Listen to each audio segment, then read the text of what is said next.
Masak telur puyuh kesukaan teman-teman di rumah semua. Ini dia martabak telur puyuh.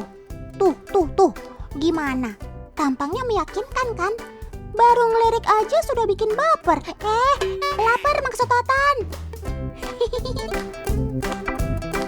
Bahan utamanya sih cuma kulit lumpia dan telur puyuh yang sudah direbus. Tapi biar makin sedap, boleh juga ditambahkan daging asap seperti ini. Daging asapnya diiris kecil-kecil ya. Ini dia, daun bawang. Daun bawangnya juga diiris tipis-tipis ya. Terus, kita ambil telur ayam. Kocok-kocok agar bagian putih dan kuning telurnya menyatu. Lalu, masukin deh potongan daun bawang dan daging asap tadi. Kemudian, aduk hingga merata. Jika suka, boleh juga ditambahkan garam dan juga kaldu jamur secukupnya. Nah, adonan ini kita taruh di atas lembaran kulit lumpia. Tinggal tambahkan telur puyuhnya deh. Lalu bungkus yang rapi berbentuk kotak seperti ini. Kalau sudah siap, martabaknya tinggal digoreng hingga matang. Gampang kan cara membuatnya? Teman-teman di rumah pasti lahap deh memakannya.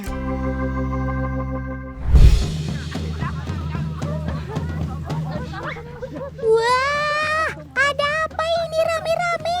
Pakai bawa jaring segala. Emang pada mau jaring ikan ya?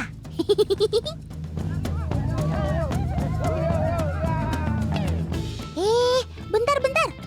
Itu kan kayak Sobat Otan. Om Editor, coba tolong diperbesar gambarnya. Tuh kan, apa Otan bilang? Itu kan si burung puyuh. Memang, untuk menangkap Sobat Otan yang satu ini, dibutuhkan cara tersendiri ya. Selain bertubuh kecil, dia juga sangat lincah tuh. Bahkan dia juga bisa terbang kalau sedang terdesak. Tapi, kenapa mereka menangkap burung puyuh di siang hari seperti ini?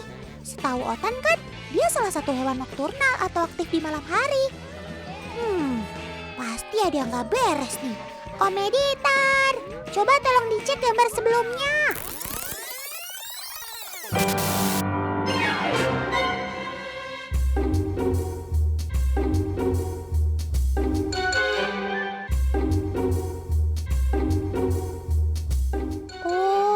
Begitu toh kejadiannya.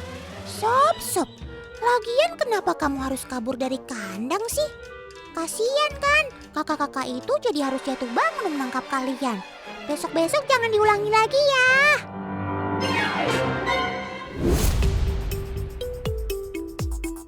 Ini dia peternakan puyuh Pak Slamet yang lokasinya ada di Sukabumi.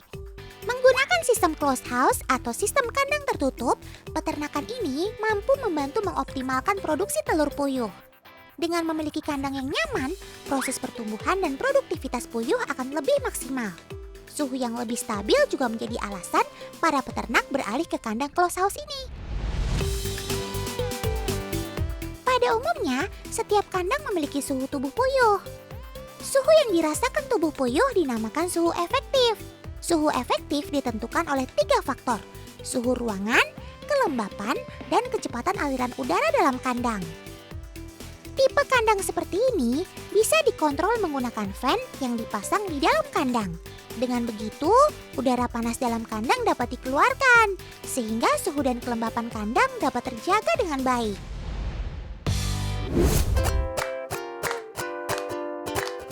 Kalau kandangnya sudah sesuai, perawatan serta pakannya juga sudah maksimal, panen yang dihasilkan juga bakal melimpah, teman. Tuh lihat, banyak banget kan telurnya. Ada 1, 2, 5, 10. Wah, Otan sampai kesulitan menghitungnya. Telur ini didapat dari bibit unggul yang dihasilkan dari perkawinan silang atau crossbreeding. Puyuh merupakan hewan endemik penghasil telur terbanyak kedua setelah ayam petelur.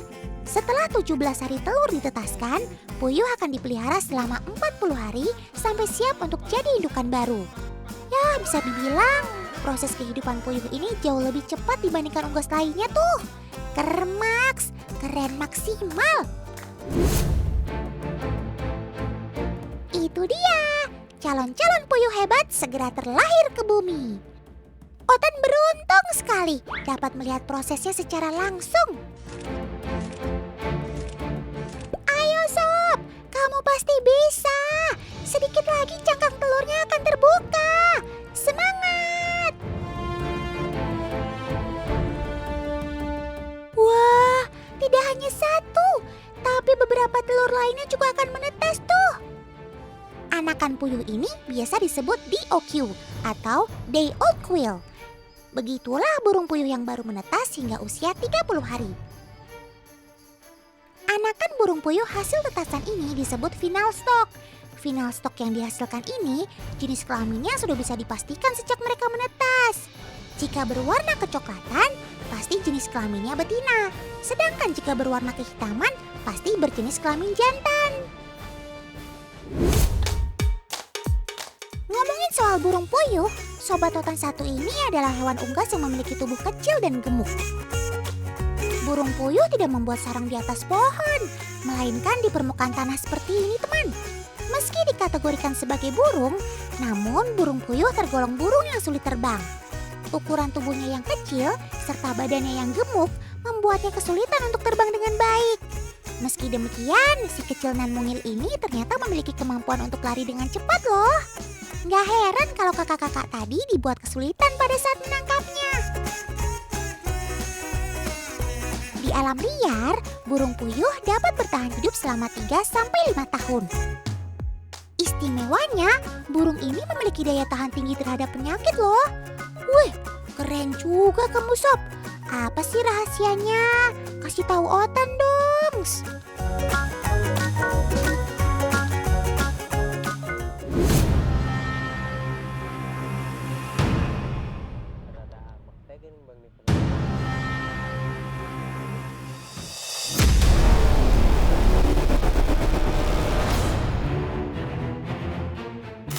Awas, ada biawak.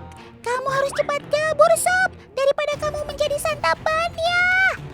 Tapi kalau kamu kabur, telur kamu bagaimana? Karena setahu Otan, biawak tidak hanya akan memangsa hewan yang lebih kecil, tapi telur juga akan ia makan tuh. Wah, kalau seperti ini sih, ibarat bagai makan buah si malakama. Kalau induknya pergi, telur puyuh pasti akan dimakan oleh biawak. Tapi kalau induk puyuh tidak pergi, bisa saja keduanya akan dimakan tuh. Terus bagaimana Sob? Apa yang harus kita lakukan? Wah, ternyata induk puyuh lebih memilih untuk meninggalkan sarang dan telurnya. Itu tandanya ia akan merelakan telurnya untuk disantap oleh biawak.